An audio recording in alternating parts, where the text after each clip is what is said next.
வருமுன் காப்போம் திட்டத்தின் கீழ் பருவமழை தொடங்குவதற்கு முன்பாகவே அடிப்படை வசதிகளை செய்து தர முதலமைச்சர் அறிவுறுத்தியுள்ளதாக அமைச்சர் நாசர் தெரிவித்துள்ளார்.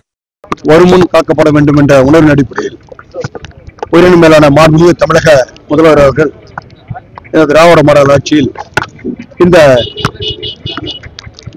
பருவமழை தொடங்குவதற்கு முன்பே பேரிடர் மேலாண்மை கூட்டத்தை கூட்டி அந்த கூட்டத்தின் அடிப்படையில் எங்கெங்கு நம்ம இன்னல்கள் இடுக்கம் ஏற்படுமோ அந்த இடங்கள்லாம் நேரடியாக ஆய்வு செய்து அங்கு வாழ்கின்ற மக்களுக்கு பாதுகாப்பாளராக அவர்களுக்கு தேவையான அடிப்படை வசதிகளை உருவாக்கி தர வேண்டும் என்று உத்தரவிட்டார்கள். சென்னையை அடுத்த பூவிருந்தவல்லி மற்றும் திருநின்றவூர் ஈசா ஏரியை சிறுபான்மை நலத்துறை அமைச்சர் நாசர் ஆய்வு செய்தார். இதேபோல் முகத்துவாரத்திலும் ஆய்வு செய்த அவர் செய்தியாளர்களை சந்தித்து பேசினார். அப்போது பேசிய அவர், மழை முடிந்த பின் மீன்வளத்துறை அமைச்சர் நேரில் ஆய்வு செய்து முதலமைச்சரிடம் ஆய்வறிக்கை தாக்கல் செய்வார் என தெரிவித்தார்.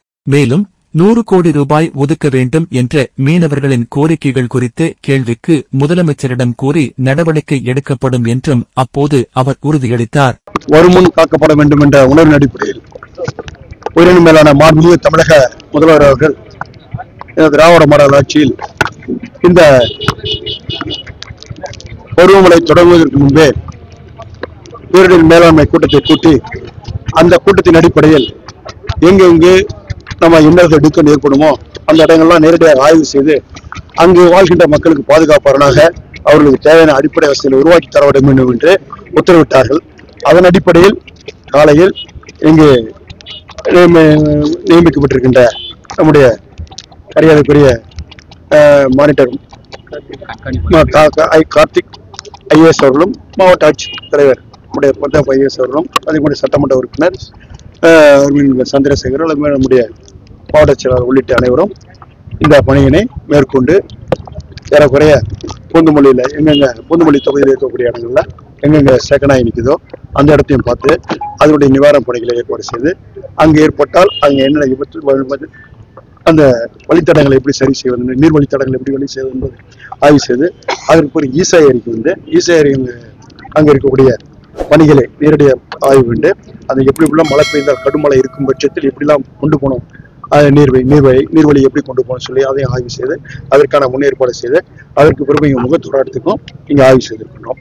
ஆய்வு செய்து இது வருமுன் காக்கப்பட வேண்டும் என்ற உணர்வு அடிப்படையில் மாண்புமிகு தமிழக முதல்வர் அண்ணன் தளபதி அவர்கள் இட்டுகின்ற ஆணையை நடைமுறைப்படுத்தி இதில் ஆய்வு செய்து மேற்கொண்டிருக்கின்றோம்.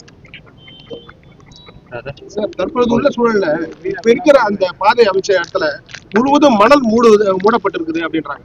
இப்ப கடலுக்குள்ள கிட்டத்தட்ட ஒரு 300 மீட்டருக்கு மேல இந்த கற்களை போட்டால் மட்டுமே தான் இந்த கற்கள் போட்டதற்கான பயன் இருக்கு அப்படின்னு இந்த பகுதி மக்கள் அவங்களோட குறைகளை சொல்றாங்க. கரெக்ட்.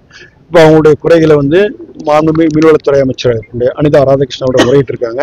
அவர் இந்த மழை முடிஞ்சு வரதா இருந்தோம், ஆனால் அதுக்கடையில் அந்த மழை உருவாகிட்டதால பருவமழை உருவாகிட்ட காரணத்தால இதை முடிஞ்சதுக்கு அப்புறம் நாங்கள் நேரடி ஆய்வு செய்து இந்த ஆய்வறிக்கையை மாண்புமிகு தமிழக முதல்வரிடம் எடுத்து சென்று மாண்புமிகு தமிழக முதல்வர் அவர்கள் இந்த பணியை மிக விரைவில் முடித்தருவார். அதை நம்ம கொடுத்துருக்கோம், அவங்கள்ட்ட பேசியிருக்கோம். இங்கே இருக்கிற அருமை நண்பர்கள் இருக்காங்க, மாவட்ட ஆட்சியரோட முறையிட்டு இருக்காங்க. அதை எடுத்துக்கிட்டு அதனுடைய ஆய்வறிக்கை நேரடியாக நம்முடைய மாண்புமிகு தமிழக முதல்வரிடம் எடுத்து சென்று அந்த ஆய்வறிக்கையின்படி அந்த பணிகளை நிறைவு செய்யும் என்பது உறுதியளிக்கப்படும். தற்போது மழைக்காலங்களில் இப்போது நடவடிக்கைகள் என்னென்ன மேற்கொண்டு இவ்வளவு நேரம் சொன்னதுதான் என்னென்ன சொன்னேன். இப்போ உங்களுடைய முன்னாடி நீங்க கேட்கவே நான் சொன்னேன் என்னென்ன வருமுன் காக்கப்பட வேண்டும் என்ற உணர்வு அடிப்படையில் மாண்புமிகு தமிழக முதல்வர்கள் பேரிடர் மேலாண்மை கூட்டத்தை முதன்மையை கூட்டி அந்த தமிழகம் முழுவதும் இருக்கின்ற அதிகாரிகளை அழைத்து பேசி அதற்கு பிறகு மாவட்டந்தோறும் பேசி மாவட்டத்தில் இருக்கின்ற ஒவ்வொரு ஒன்றிய நகரத்திலையும் பேசி மாவட்டத்திலும் மாநகரத்திலும் பேசி அதனுடைய தடுப்பு நடவடிக்கைகளை முன்கூட்டி அறிவிக்க வேண்டும் என்று செய்ய வேண்டும் என்ற பணிகளை நடந்ததான் முதலில் அவங்கள்ட்ட சொன்னது. 100 கோடிக்கு மேல ஒதுக்கலாம் நிரந்தரமா பண்ணணும்னு சொல்றாங்க. அவங்களுடைய கோரிக்கை ஏற்கப்பட்டு ஏற்கனவே சொன்னது போல மாண்புமிகு தமிழக முதல்வருடைய பார்வைக்கு எடுத்து செல்லப்படும், எடுத்து சென்று நடைமுறைப்படுத்தும்.